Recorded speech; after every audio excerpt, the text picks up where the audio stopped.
J'ai été élevé sur le fait que les Palestiniens sont des gens différents, sont des gens cruels, sont des gens barbares, sont des gens qui veulent notre mort. J'ai été élevé vraiment, avec, des forts a priori sur, les Palestiniens et depuis que j'ai ouvert les Un yeux, racisme? on peut appeler ça racisme.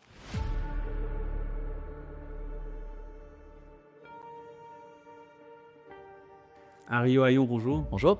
Tu es franco-israélien, tu es juif et tu es antisioniste. Mmh. Alors nous, on se connaît depuis 2 ans à peu près parce que tu étais venu à notre université d'été, l'université d'été de la Rève. Je t'ai proposé de faire cet entretien aujourd'hui pour essayer de dissiper un certain nombre de confusions. Mmh. Pourquoi toi, tu as accepté qu'on enregistre cette vidéo aujourd'hui? Aujourd'hui, je vois les dérives, je vois la tuerie de masse. Quand on parle de génocide, ça c'est un terme qui voilà, que souvent on me dit: «Maintenant, mais tu peux pas dire ça». Mais qu'est-ce qu'on peut dire si c'est pas un génocide?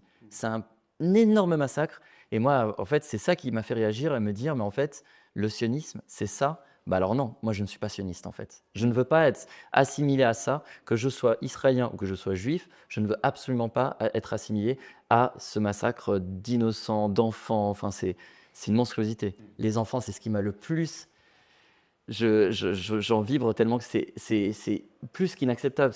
On a dépassé de très loin le curseur de on accepte ou on n'accepte pas. Là, en fait, je suis même étonné de mon pays parce que j'ai 2 pays, Israël et la France. Je suis choqué d'Israël, de tout ce qu'il fait à Gaza et en Cisjordanie et je suis choqué de mon pays en France qui laisse faire parce qu'on a les moyens de contrer. On peut arrêter d'envoyer des armes, on peut arrêter de je sais pas, de faire plein de choses.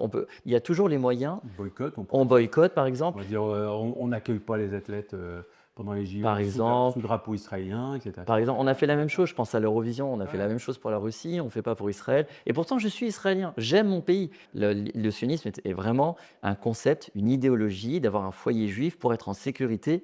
Et ce qui est quand même absolument incroyable, parce que pour moi, je ne suis pas sûr qu'en tant que juif, tu sois plus en sécurité en Israël qu'en Europe ou qu'ailleurs. Mm.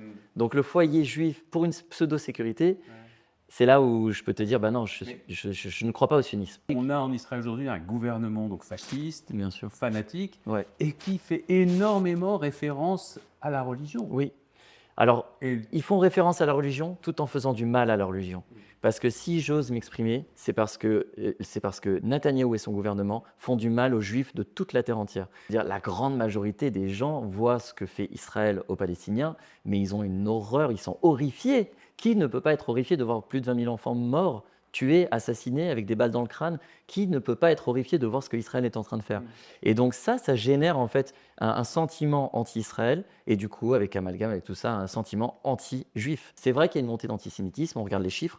Bon, si on parle aussi des montées du est-ce que toi racisme, tu le vis? Est-ce que tu le non, ressens? je ne le vis pas, je ne le vis pas. C'est ça que je veux dire, c'est que ce qu'on me dit, fais attention, t'es juif, fais attention, t'es israélien, on me dit des choses, je vois des choses à la télé, mais au quotidien, je vis très bien ma judéité, mon identité, je le vis très très bien. Donc en fait, je pense qu'il y a vraiment une peur comme ça qui est accumulée. Mais à côté de ça, il faut être un peu plus intelligent et ne pas tomber dans la peur, en fait. Parce que si tu tombes dans la peur, eh bien à ce moment-là, c'est les gens qui, justement, enveniment cette peur pour asseoir un pouvoir et pour faire la guerre. Parce que qui a intérêt à faire la guerre? Bah, c'est les puissances, en fait. On a quand même le sentiment que dans les médias mainstream, la voix des juifs ou des juifs de France, en l'occurrence, eh ben, c'est toujours les mêmes voix et c'est des Ouais. voix qui défendent inconditionnellement Israël. C'est le CRIF Ouais. notamment. Mhm. Pas que, mais ça va être Ouais. le CRIF ou des associations productrices, une association extrémiste comme Nous Vivrons.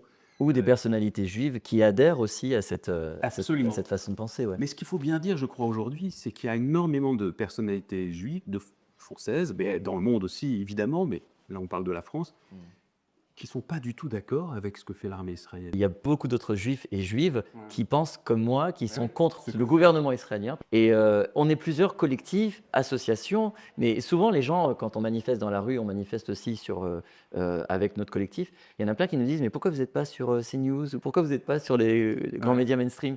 Mais parce qu'on ne nous invite pas. C'est Mais moi, je incroyable. rêverais, là, ce que je suis en train de faire avec toi, je rêverais d'être sur un plateau télé, sur un plateau de grande chaîne.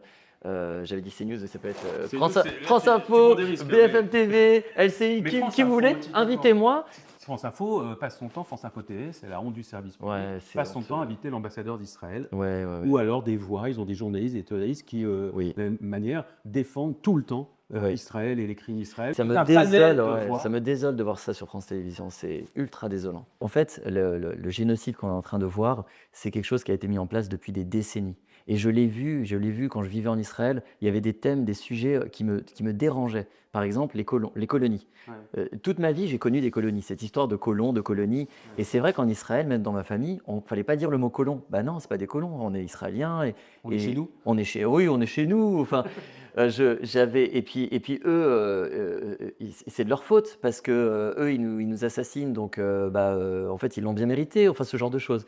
Moi, j'ai vécu dans le sionisme. En fait, il faut vraiment je sais pas si voilà, on peut prendre peut-être une petite minute pour expliquer que quand on vit dans un pays qui a été créé par une idéologie, le sionisme, et qu'on est baigné dans le sionisme et que le voisin qui est clairement déshumanisé, moi, j'ai rencontré seulement dernièrement, j'ai rencontré des Palestiniens et une Palestinienne et j'étais choqué parce que pour moi, l'autre était, j'hésite à employer des termes que j'ai beaucoup dit, que j'ai beaucoup entendus dans mon enfance. Vas-y, au Mais contraire, faut dire les choses. c'était voilà, c'était des barbares, c'était des gens qui nous veulent la mort. Ah, si tu vois un Palestinien, fais attention, cache-toi. Enfin, moi, c'était ça. Moi, j'ai rencontré justement des Palestiniens et nous deux, on avait cette peur. J'ai été élevé sur le fait que les Palestiniens sont des gens différents, sont des gens cruels, sont des gens barbares, sont des gens qui veulent notre mort. Mmh. Euh, Tu vois ce que je veux dire? J'ai pas été élevé avec une fusille, il faut tuer des Palestiniens. C'est clairement pas. Ouais. Enfin voilà, j'ai été élevé vraiment avec des forts a priori sur les Palestiniens. Et depuis que j'ai ouvert les Un yeux, racisme? on peut appeler ça racisme. On peut appeler ça racisme. Ouais. Je le dis avec une espèce de. Et comment on fait alors, Harry, quand on est élevé précisément dans la méfiance Ouais, de l'autre, ouais. pour s'en sortir? Ce qui fait que je suis sorti de ça, c'est les morts d'innocents et les enfants tués. Je suis sorti de ça à partir de ce moment-là. Le point de bascule, ça a été de me rendre compte que là maintenant, on est parti le seuil est largement dépassé. Ce que je voyais des soldats en train de se foutre de la gueule des Palestiniens avec les bombes. J'ai vu des trucs monstrueux. J'ai vu ce que tu as diffusé aussi à l'Assemblée nationale. J'ai discuté, alors en allant aussi dans des conférences, parce que j'ai rencontré aussi Iman, qui est. Ayman Narifi, donc, est une infirmière qui, bon, c'est une femme extraordinaire, on la salue, Iman, une femme extrêmement courageuse et qui s'est rendue à Gaza via une association Ouais, humanitaire pour soigner les enfants ouais. qui étaient dans des états atroces d'ailleurs pendant le génocide. C'est ça. Elle a fait 2 semaines à Khan Younes, Mm. à l'hôpital. Elle nous a raconté des choses absolument monstrueuses. Et quand elle m'a parlé comme ça, je pense que c'est le vrai point de bascule, c'était à ce moment-là. Je me suis rendu compte que, en fait, tout ce que j'ai vécu, il a fallu que j'attende 40 ans pour réaliser que, en fait, j'étais dans un leurre, en fait. J'étais dans un cocon, une bulle idéologique, où c'est cette façon de penser, ce sera pas autrement. Mais cette façon de penser tue, massacre, fait un Et génocide. Et là, je me dis, mais je peux pas faire partie de ça. c'est rare Ouais. d'être capable comme ça de faire une remise en cause finalement Ouais, presque totale et globale ouais. de toutes nos certitudes. Alors là, je vais te dire d'un point de vue très personnel, parce que par rapport à ma vie personnelle, alors je suis homosexuel, j'ai dû faire un coming out, je suis aussi vegan, il a fallu que que j'affirme aussi mes valeurs. Et en fait, je pense qu'à partir du moment où on est un petit peu marginalisé dans la société, c'est peut-être pour ça, je me suis un peu construit avec une personnalité qui est un petit peu marginale, qui casse les codes, qui est un petit peu hors norme. Et je pense que c'est ça qui fait que bah là, je vais à l'encontre de l'idéologie, à l'encontre de mon éducation, déconstruire en fait. Déconstruire, enfin on parle de la déconstruction sur plein de domaines, mais sur l'aspect idéologique du sionisme, ça c'est un truc qui est essentiel en fait.